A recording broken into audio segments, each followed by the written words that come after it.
하나님 말씀은 느헤미야서 13장 1절부터 3절 말씀까지입니다. 제가 봉독합니다. 그날에 모세의 책을 낭독하여 백성에게 들렸는데 그 책에 기록하기를 암몬 사람과 모압 사람은 영영이 하나님의 회에 들어오지 못하리니 이는 저희가 양식과 물로 이스라엘 자손을 영접지 아니하고 도리어 발람에게 뇌물을 주어 저주하게 하였음이라. 그러나 우리 하나님이 그 저주를 돌이켜 복이 되게 하셨다 하였는지라. 백성이 이 율법을 듣고 곧 섞인 무리를 이스라엘 가운데서 물수히 분리케 하였느니라. 아멘.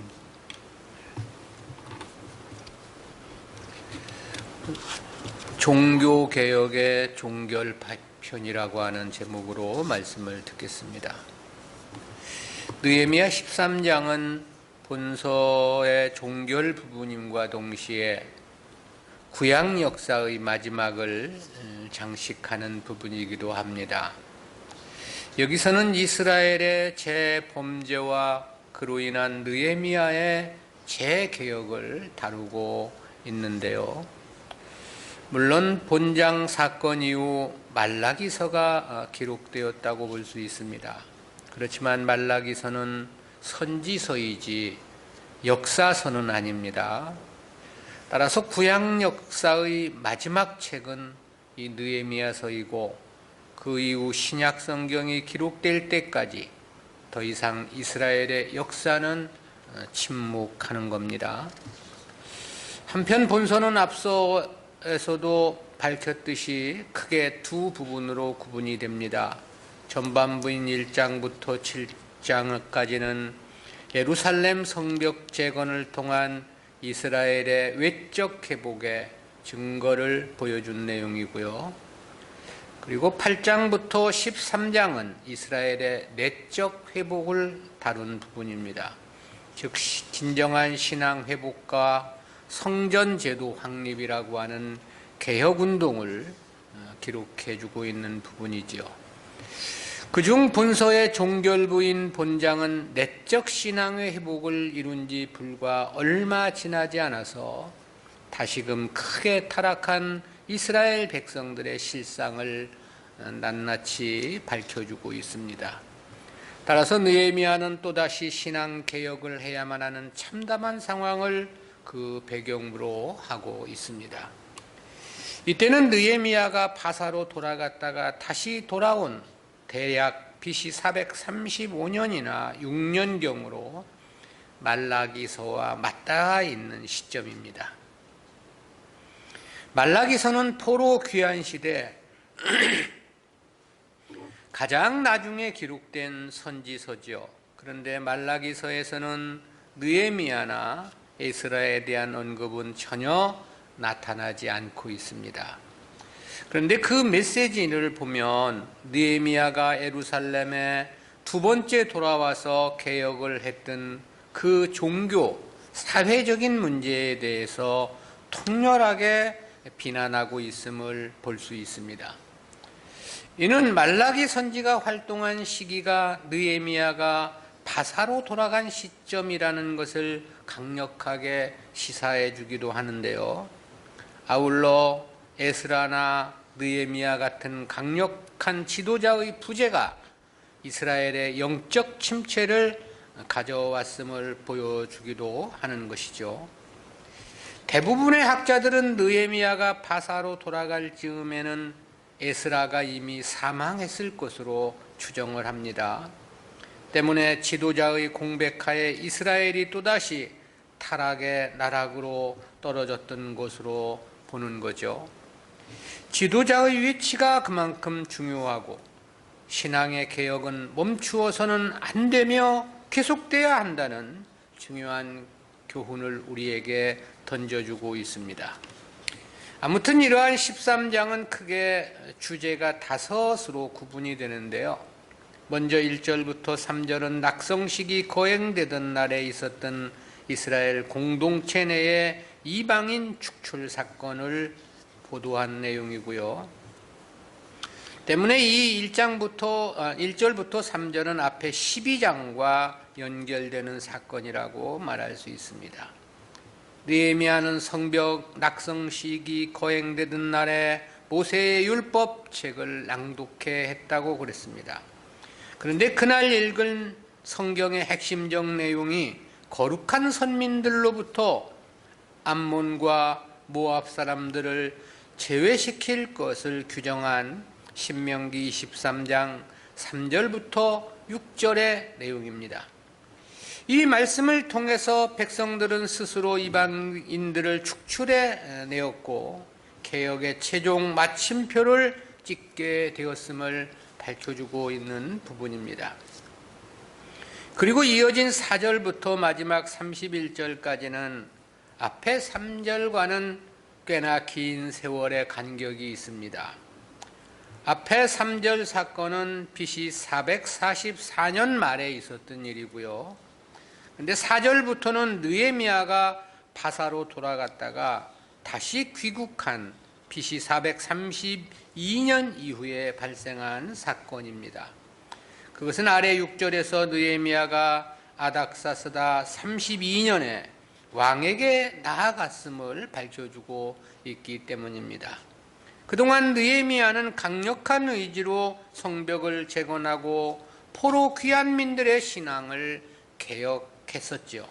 그런 그가 바사로 돌아가자 백성들은 또다시 급격하게 영적 침체에 빠지게 되었던 겁니다.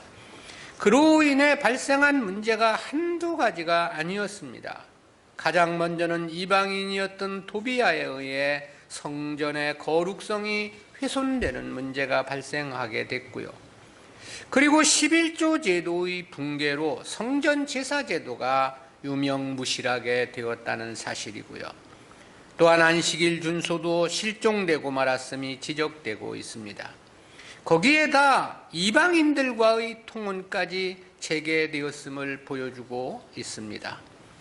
따라서 느헤미야는 또다시 전면적인 신앙개혁에 돌입하지 않을 수 없었다는 것이 본장에서 나타내주고 있는 전체적인 내용입니다. 그런데 내용의 범위상 여기서는 우리가 이 넷으로 구분해서 살펴볼 텐데요. 그중 첫 번째 주제인 본문은 종교개혁의 종결판이라고 말할 수 있습니다. 본단락 1절부터 3절은 앞선 12장과 연결된 역사적 사건이라고 그랬죠. 본장 1절부터 3절과 4장 4절부터 이 31절 사이에는 대략 15년 정도의 긴 세월의 간격이 있습니다. 따라서 본 단락은 본래는 12장 끝에 첨부되어야 보다 합당해 보이기도 하죠. 그런데 느헤미야는 역사의 시간보다 개혁이라고 하는 내용을 중심적 주제로 본서를 기록했던 것으로 보입니다. 때문에 1차 개혁의 결론이라고 할 수 있는 이방인 축출 사건을 제2차 개혁을 다룬 13장에 함께 기록해주고 있는 것이 아니냐, 그런 생각을 갖게 하는 거죠. 한편 본문 사건은 이어지는 4절 이후와는 달리 이스라엘의 서광이 비춰지는 매우 희망적인 역사적 사건이라고 말할 수 있습니다. 그것은 가족을 축출해내는 과감한 개혁 조치의 결론을 보도해주고 있는 부분이기 때문입니다. 이와 같은 본문은 구속사적 교훈까지 셋으로 구분해서 살펴보겠습니다. 첫 번째는 이방인 축출 사건의 배경입니다. 이방인 축출 사건을 보도한 1절, 2절은 주제가 셋으로 구분이 되는데요. 첫 번째는 율법책 낭독입니다. 본문과 연결된 12장은 낙성식을 거행하고 성전에서 큰 기쁨 속에 감사제를 드렸던 사건이죠. 거기에 이어진 내용이 본문으로 1절 상반절에서 이렇게 말씀을 한 겁니다. 그날에 모세의 책을 낭독하여 백성에게 들렸는데 그랬습니다. 이 본문 1절부터 3절은 시간을 나타내는 히브리어 바이옴하우라는 단어로 시작을 합니다. 이에 대해 한글 개역성경은 그날에라고 번역을 했죠. 여기서의 이 그날에란 12장 44절에서의 성벽 낙성식이 이루어진 바로 그날을 가리키는 것입니다. 그날의 선민 공동체는 낙성식과 함께 율법을 낭독하여 백성들로 하여금 하나님 말씀을 경청케 했던 거죠. 이러한 하나님 말씀 낭독과 경청은 이스라엘 백성들이 모였을 때마다 계속되었던 핵심적 사항이었습니다. 8장에서 이스라엘 백성들이 숨은 광장에 집결했을 때도 율법을 낭독했음을 말씀을 했죠. 그리고 8장 13절 이하의 초막절을 맞아서도 율법책을 낭독했다고 말씀을 했고요. 다시 9장의 대속죄일에도 율법책을 낭독했다고 그랬습니다. 그런데 본문의 성벽 낙성식 때도 모세의 책을 낭독했음을 말씀하고 있는 겁니다. 이런 관점에서 보면 당시 이스라엘의 종교적 행사에는 언제나 성경을 봉독하고 경청함이 가장 핵심적 요소였다는 것을 알 수 있습니다. 실제 성도들에게 성경은 그들의 생명의 양식이죠. 따라서 이는 모든 종교 행사에서 무엇보다도 중요한 중심적 요소일 수밖에 없습니다. 이것이 없다면 결국 모든 행사는 인간들만의 잔치에 불과할 뿐이기 때문에 그런 거죠. 그렇다는 것은 과거 유다 왕궁에서 종종 일어났던 모든 개혁 운동을 보더라도 그렇습니다. 모두가 하나님 말씀을 듣는 데서부터 개혁의 역사는 시작되었음을 볼 수 있습니다. 그리고 이는 기독교 역사에서 중요한 획을 긋는 개혁의 역사 때에도 역시 마찬가지였습니다. 16세기 이루어진 종교개혁과 18세기, 19세기 유럽과 미주에서 있었던 대각성 운동 등에도 하나님의 말씀의 가치가 재발견되고 그 말씀이 온전히 전해지는 자리에서 개혁이 출발했음을 보여주고 있습니다.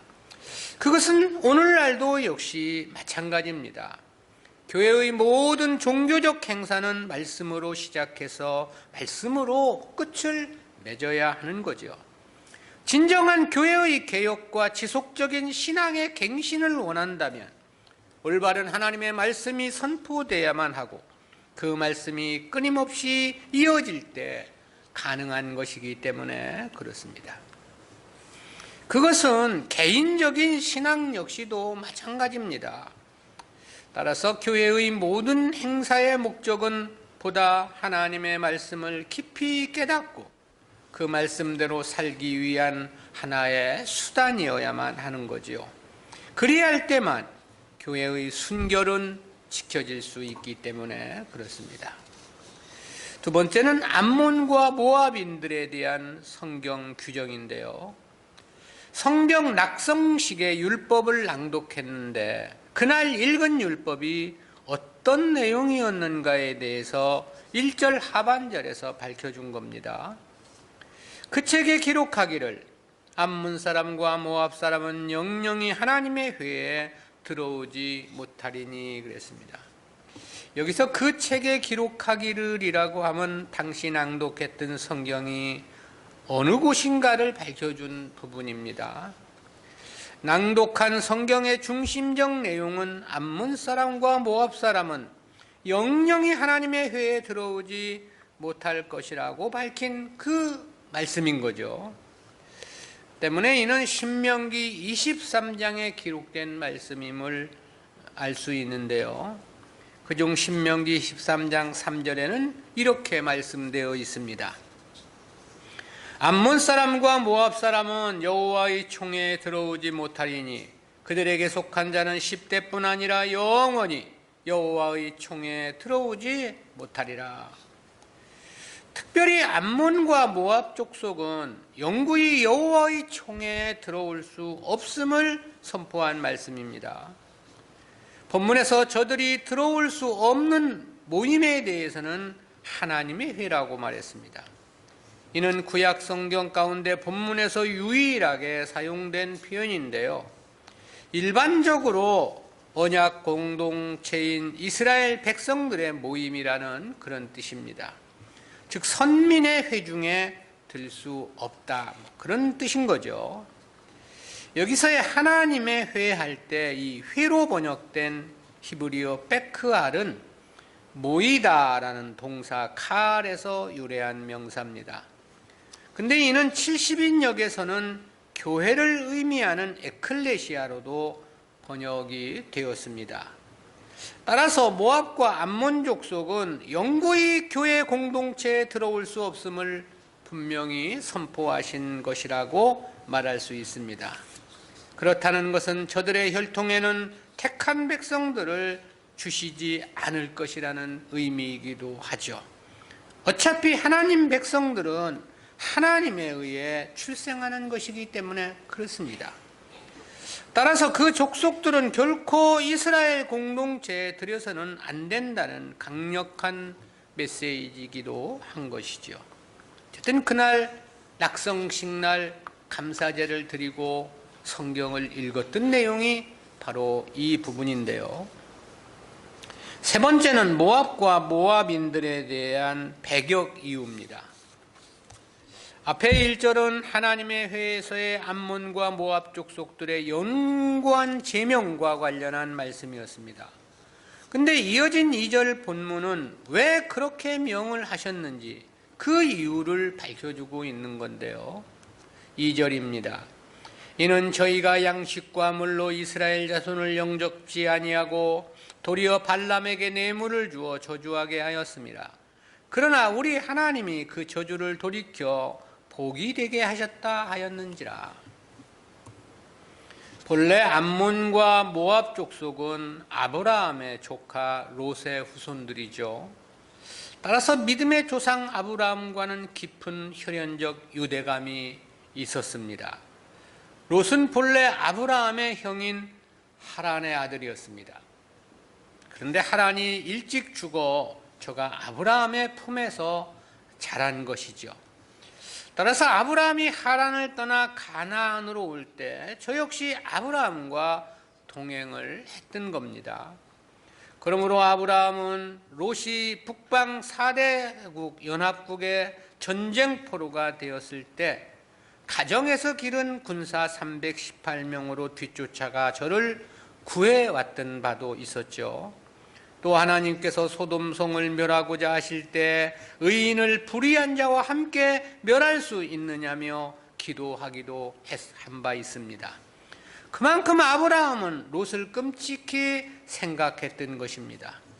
그래서 그런지 하나님은 이스라엘 백성들에게 모압과 암몬을 괴롭히거나 그들의 권리를 침해하지 말 것을 명하기도 하셨습니다. 하지만 모압과 암몬은 이스라엘이 출애굽하여 광야 생활을 할 때 이스라엘을 박대했죠. 그 박대와 관련해서 본문에서는 두 가지를 지적했습니다. 하나는 양식과 물로 이스라엘을 영접지 아니하고 그랬죠. 여기서 양식과 물의 원어적 개념은 빵과 물인데요. 이는 당시 고대 근동에서 나그네에 대한 최소한의 접대를 의미합니다. 과거 아브라함의 예를 생각한다면 저들이 이스라엘을 도와야 하는 것은 너무나도 당연한 일이었습니다. 자신들의 조상인 롯을 어릴 때부터 아버지처럼 키운 사람이 아브라함이었기 때문에 그런 거죠. 그리고 롯이 거부가 되었던 것도 사실 모두 아브라함의 배려 때문이라고 말할 수 있을 겁니다. 그렇다면 오랜 노예 생활을 하다가 해방되어 나온 이스라엘을 저들이 환영했어야만 하지 않겠느냐라는 거고요. 그리고 새로운 출발을 준비하는 이스라엘을 축복하고 도와야 하는 것 역시 당연했다라는 것이죠. 그런데 당시 암몬과 모압 사람들은 그 어떤 것으로도 이스라엘을 돕거나 영접치 않았던 거죠. 바로 이 부분이 영구히 하나님 백성의 회에서 제명되는 첫 번째 이유로 제시되고 있는 겁니다. 다른 하나는 도리어 발람에게 뇌물을 주어 저주하게 하였음이라 그랬습니다. 이는 모압 왕 발락이 술사 발람을 초청하여 이스라엘을 저주고자 했던 것을 지적한 말씀이죠. 모압의 이러한 행동은 막강한 하나님의 도우심으로 아모리 족속을 격파시켰던 이스라엘을 큰 위협으로 느꼈기 때문이었던 것이겠죠. 그러나 그것은 잘못된 생각이었습니다. 오히려 이스라엘은 저들에 대해 형제처럼 인식하고 있었기 때문입니다. 때문에 이스라엘은 저들에게 지나갈 수 있는 길만 터줄 것을 요구했고요.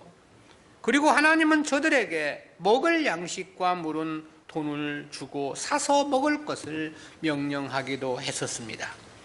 그럼에도 저들은 이러한 이스라엘의 요구를 거절한 채 도리어 발람을 초청해서 이스라엘을 저주케 하였던 거죠. 그리고 그 일이 순조롭게 이루어지지 않자 미디안 여인들을 진중에 들여보내 이스라엘 백성들로 하여금 우상을 섬기며 간음을 행케 했던 것입니다. 바로 이와 같은 역사로 인해서 모세는 암몬 사람과 모압 사람은 여호와의 총회에 들어오지 못하리라고 예언을 했던 거죠. 그리고 바로 이 말씀을 근거로 바벨론 포로 귀환민들은 이방인 아내들을 내어 보내야 한다는 당위성을 확보하게 되었던 것입니다. 두 번째로 선민 공동체 내의 이방인 축출입니다. 본절은 앞서 모세의 율법을 확인한 백성들의 반응과 그 결과에 대해서 밝혀준 부분인데요. 3절입니다. 백성이 이 율법을 듣고 곧 섞인 무리를 이스라엘 가운데서 몰수히 분리케 하였느니라. 이 3절에는 한글 개역 성경에는 번역되지 않은 와에이라는 히브리어가 문장 서두에 첨부되어 있습니다. 이 와에이는 앞선 내용과 연결해서 즉각적인 행동을 나타내는 와우라는 단어가 결합된 단어인데요. 따라서 이는 백성들이 말씀을 듣자마자 즉각적으로 말씀에 부합하는 행동을 취했음을 선명하게 밝혀주고 있는 겁니다. 그 취한 행동에 대해서는 섞인 무리를 이스라엘 가운데서 물수히 분리케 했다고 그렇게 말씀하고 있는 거죠. 여기서 섞인 무리로 번역된 히브리어 에레브는 섞다, 혼합하다라는 뜻입니다. 본문에서는 이방인들을 가리키는 말로 사용이 된 건데요. 이 단어는 출애굽 당시 이스라엘 백성들 속에 섞여 나왔던 중다한 이방인들을 가리키는 말로도 사용이 되었습니다.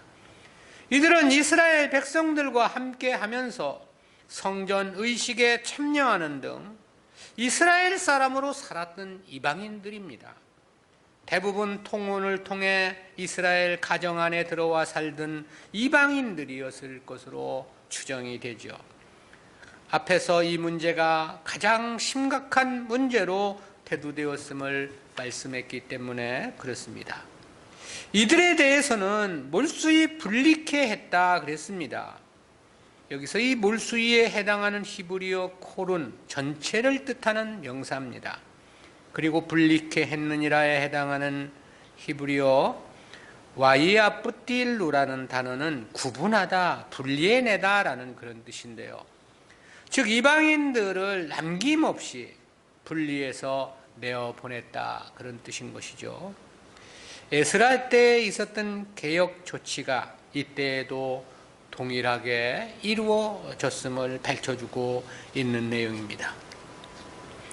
우리는 이러한 말씀을 통해서 두 가지 구속사적인 교훈을 생각해 보겠는데요. 첫 번째는 교회의 개혁은 오직 말씀을 통해서만 이룰 수 있는 영역이라고 하는 교훈입니다. 그것은 본문의 개혁 조치가 말씀으로부터 출발했다는 사실에서 확인되는 중요한 교훈이죠. 느헤미야 8장 10절에서 있었던 언약갱신도 보면 말씀의 강론에서부터 시작된 것이었습니다. 8장 1절에 보면 이스라엘 백성들이 수문학 광장에 모여 에스라에게 율법책을 가지고 오기를 요청했고 에스라가 율법을 강론했다고 그랬죠. 그리고 그의 백성들은 말씀에 귀를 기울였다고 했습니다. 또 8장 13절에 보면 뭇 백성의 족장들과 제사장들과 레위 사람들이 율법의 말씀을 밝히 알고자 학사 에스라의 곳에 모였다고 말씀해주고 있지요. 그때 말씀을 듣고 말씀에 따라 초막절을 지켰고 8장 18절에 보면 그 초막절 일주일 내내 첫날부터 끝날까지 날마다 율법책을 낭독하고 그랬습니다. 그리고 그 결과에 대해서 9장 1절과 2절에서 이스라엘 자손이 다 모여 금식하며 굵은 베를 입고 티끌을 무릅쓰며 모든 이방 사람과 절교하고 서서 열조의 허물을 자복하고 그랬습니다. 그리고 이어진 9장 3절에서는 낮 4분지1은 그 처소에 서서 그 하나님의 여호와의 율법책을 낭독하고 그랬죠. 그리고 그 결과 민족 대각성 운동과 하나님 뜻대로 살 것을 언약하고 언약 문서에 인을 치는 신앙의 개혁갱신이 10장에서 있었던 것입니다. 그것은 본문의 개혁의 역사도 마찬가지입니다. 1절에 보면 그날에 모세의 책을 낭독하여 백성에게 들렸는데 그랬지 않습니까? 당시 개혁운동은 가족을 쫓아내야만 하는 뼈아프고 피눈물 나는 일이었습니다. 그렇지만 그 뼈저린 아픔을 감내해야 하는 개혁이었지만 말씀에 의해 감행할 수 있었던 것이지요. 즉 개혁의 원동력은 오직 말씀이었다라는 거죠. 중세기 개혁의 불을 지폈던 마틴 루터도 그 시작은 성경으로부터였습니다. 저는 로마서를 읽으면서 구원은 그리스도의 대속으로 값없이 베풀어지는 은혜임을 깨달았다고 그랬습니다. 그런데 당시 천주교는 행위 구원을 강조하며 면죄부를 파는 지경에까지 이르게 되었었죠. 그러자 저는 성경을 근거로 95개 조항의 반박문을 발표함으로써 위대한 개혁의 불씨를 일으켰던 것입니다. 특히 당시는 일반 백성들이 전혀 성경을 대할 수 없는 시대였습니다. 때문에 루터는 바르트부르크 성당에 숨어서 신약 성경을 독일어로 번역하는 일에 몰두를 하게 됐지요. 그로 인해서 백성들이 성경을 접할 수 있는 기회를 갖게 되었고 그것이 급기야 종교개혁의 의지를 활화산처럼 불타오르게 하는 원동력이 되게 되었던 거죠. 백성들이 성경을 읽고 보니까 교회가 이것이 잘못됐다는 것을 알게 됐고 그로 말미암아 개혁의 중세시대의 종교개혁의 역사가 일어나게 되었다. 근데 중세의 종교개혁도 성경으로부터 시작되어 성경으로부터 완성되었다고 말할 수 있는 거죠. 그것은 오늘날도 역시 마찬가지입니다. 물론 오늘 우리 시대는 중세시대와 같은 종교개혁은 불가능할 겁니다. 그것은 이미 구속사가 종말의 시대를 맞이하고 있기 때문입니다. 심판의 때가 다가온다는 것 자체가 교회의 개혁은 절대 불가능함을 말해주고 있는 거죠. 그 이유는 택한 백성들이 거의 다 구원에 이르렀고 남은 자가 없기 때문에 그런 거죠. 그러나 지극히 적은 소수라 하더라도 그들은 교회의 개혁을 위해 몸부림을 칠 것입니다. 그것은 마지막 남은 한 사람의 구원을 위해서라도 멈추어서는 안 되는 교회의 사명이기 때문에 그런 거지요. 그리고 이는 오직 말씀을 통해서만 가능하다는 사실을 반드시 기억해야만 합니다. 말씀에 대한 올바른 깨달음이 아니고서는 개혁의 역사란 시작조차 불가능한 일이기 때문에 그렇습니다. 성경을 끊임없이 읽어야 하는 이유입니다. 성경에 끊임없이 의문점과 질문을 던져야 하고요. 그리고 올바른 해석을 위한 연구 역시 반드시 요구되는 요소입니다. 자기 주관적인 성경 해석은 금물이죠. 성경은 반드시 성경으로 설명해야 합니다. 성경은 오직 성경으로 해석하고 답을 해야만 하는 거죠. 거기에서만 성도의 심령에 감화 감동을 일으킬 수 있고 거기에서만 교회의 개혁은 가능하기 때문에 그렇습니다. 두 번째, 개혁은 사랑과 포용이 아닌 냉철과 냉혹함으로만 가능하다는 교훈입니다. 그것은 신앙의 개혁을 위해 가족과 친구와 이웃을 내어 쫓아야만 했던 역사를 통해서 깨닫게 되는 교훈입니다. 에스라서에서도 살펴본 바와 같이 이때의 이방인들은 대부분 통혼을 통해서 이스라엘로 귀화한 사람들이었습니다. 이들은 이미 이스라엘 사람들이 되었다고 말할 수 있습니다. 그것은 이스라엘 가족 공동체 구성원으로서 이미 자식을 낳고 사는 사람들이었기 때문에 그런 거죠. 당시 예루살렘은 거민이 너무나 희소해서 거주민 조정까지 해야만 했던 상황이었습니다. 그에 대해서 앞에 7장 4절에서 그렇게 말씀을 했었죠. 그 성은 광대하고 거민은 희소하여 가옥을 오히려 건축하지 못하였음이니라. 예루살렘 성 안에 거주민이 너무 적었다라는 것 아닙니까? 그래서 성벽을 준공하기는 했지만 낙성식을 뒤로 미루고 거주민 재조정 정책을 실시했던 거죠. 그에 따라서 백성의 두목들은 무조건 예루살렘으로 이주하도록 그렇게 조치를 했고요. 또 제비 뽑기를 해서 흩어져 사는 백성들 가운데 10분의 1은 무조건 예루살렘으로 이주케 했다고 우리가 말씀을 들었습니다. 그리고도 부족해서 자원하여 예루살렘에 거주를 원하는 사람들에게는 복을 빌어 허용토록 했다 그랬습니다. 그만큼 이 당시 이스라엘의 인구는 심히 적었고 때문에 이웃 국가들로부터 환난과 능욕을 당하며 살 수밖에 없었던 것이었죠. 그렇다면 우리 생각 같아서는 이방인들과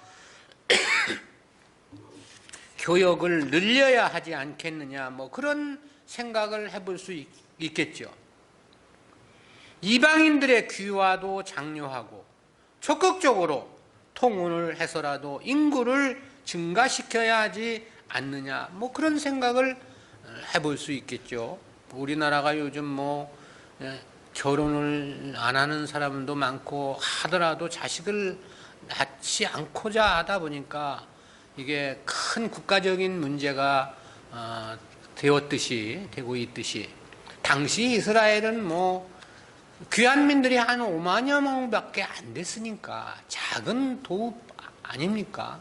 그걸로 국가를 유지한다는 게 너무나 어려운 상황이었죠. 그렇지만 에스라도 그랬고 느헤미야 역시 이방인들을 몰수히 분리해 냈다고 그랬습니다. 왜 그리 했느냐라는 거죠.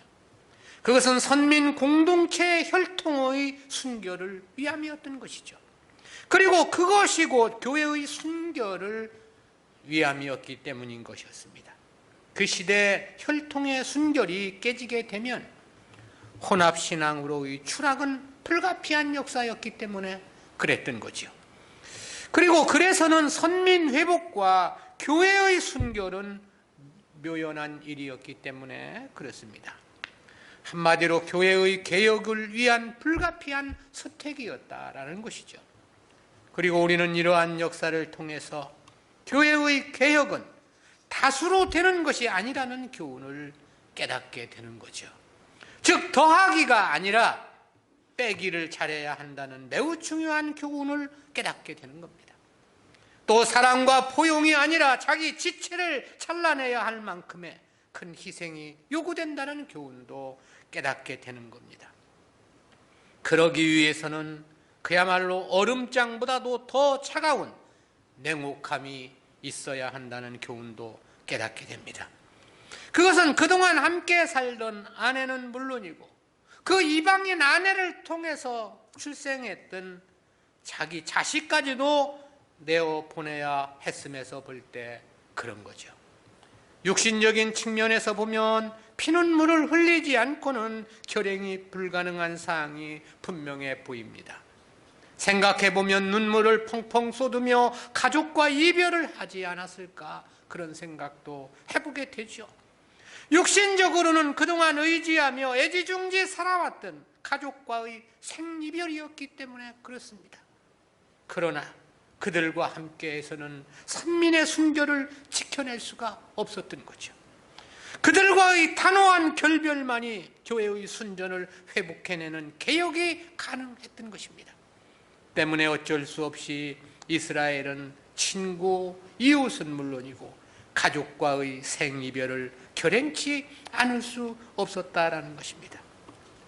그리고 이와 같은 원리는 그 시대만의 문제가 아닙니다. 어느 시대나 동일한 거죠. 주님은 그런 말씀을 하지 않았습니까? 마태복음 22장 14절입니다. 청함을 받은 자는 많되 택함을 입은 자는 적으니라. 교회 안에 구원을 받을 수 없는 자들이 더욱더 많을 것이다. 좀 그런 말씀 아닙니까? 그러니 빼기를 하지 않고 그저 더하기만을 해서는 절대 교회는 개혁될 수 없는 거죠. 교회 안에 이방인들이 더 많은데 어떻게 빼기를 하지 않고 교회가 교회다운 교회로서 바르게 설 수 있겠느냐라는 것입니다. 어떻게 사랑과 포용만으로 교회 개혁이 가능하겠느냐라는 거죠. 교회의 순전과 순결은 끊임없는 개혁을 통해서만 가능한 일입니다. 그리고 그 개혁은 사랑과 포용만으로는 불가능한 것입니다. 특히 말세의 교회일수록 냉엄하고 냉철한 판단력이 요구되는 것입니다. 주님은 그런 말씀을 하시기도 하셨지 않았습니까? 마태복음 24장 40절 41절입니다. 그때 두 사람이 밭에 있음에 하나는 데려감을 당하고 하나는 버려둠을 당할 것이요. 두 여자가 매를 갈고 있음에 하나는 데려감을 당하고 하나는 버려둠을 당할 것이니라. 즉 두 명 중에라도 한 명을 갈라내야 하는 경우도 배제할 수 없다라는 말씀입니다. 그리고 이를 위해서는 자기 희생이 요구되기도 하겠죠. 또 얼음장보다 더 차가운 냉혹함도 요구되는 것입니다.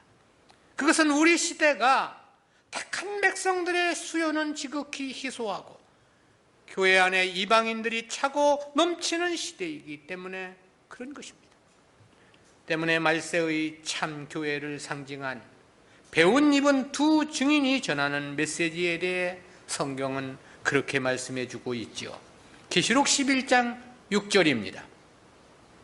저희가 권세를 가지고 하늘을 닫아 그 예언하는 날 동안 비 오지 못하게 하고 또 권세를 가지고 물을 변하여 피되게 하고 아무 때든지 원하는 대로 여러 가지 재앙으로 땅을 치리로다. 이 말씀에서 보면 분명 사랑의 메시지는 아닙니다. 축복의 메시지는 더더욱 아닌 것입니다. 도리어 저주에 가까운 메시지지요. 심판과 책벌에 관한 메시지가 명백합니다. 왜 마지막 말세의 교회가 전해야 하는 하나님의 말씀이 이와 같아야 하는가? 말세의 교회가 모두 다 이방인들의 차지가 되었기 때문입니다. 그야말로 얼음장처럼 차가운 마음으로 빼기를 하지 않으면 진정한 교회의 구성은 불가능한 일이다. 진정한 교회의 사명 역시도 불가능한 일입니다. 냉철하고 냉혹한 마음으로 교회 개혁을 멈추어서는 안 되는 이유입니다. 한 사람의 남은 자가 모두 다 구원을 받기까지 교회의 개혁은 계속되어야만 하기 때문에 그렇습니다. 기도합니다. 사랑의 하나님 은혜를 감사합니다. 오늘도 주님께서 주신 말씀을 통해서 포로 귀한 민들의 개혁의 실상을 저희들로 하여금 깨닫게 해주심 진실로 감사합니다. 거민은 희소하여 환난과 고난을 당하고 있음에도 불구하고 교회 공동체의 순결을 위해 이방인 가족들을 내어 쫓아야만 했던 당시의 개혁운동을 통해서 오늘날 교회의 개혁은 어떻게 행해야 할 것인가를 저희로 하여금 깨닫게 해주심 진실로 감사합니다. 다수를 원하지 않도록 주여 도와주시고 오직 하나님의 뜻에 합당한 교회만을 세우기 위해 마음과 뜻을 다하는 저희들이 되어질 수 있도록 은혜와 은총을 덧입혀 주시옵소서. 감사드리옵고 예수님의 이름으로 기도드리옵나이다. 아멘.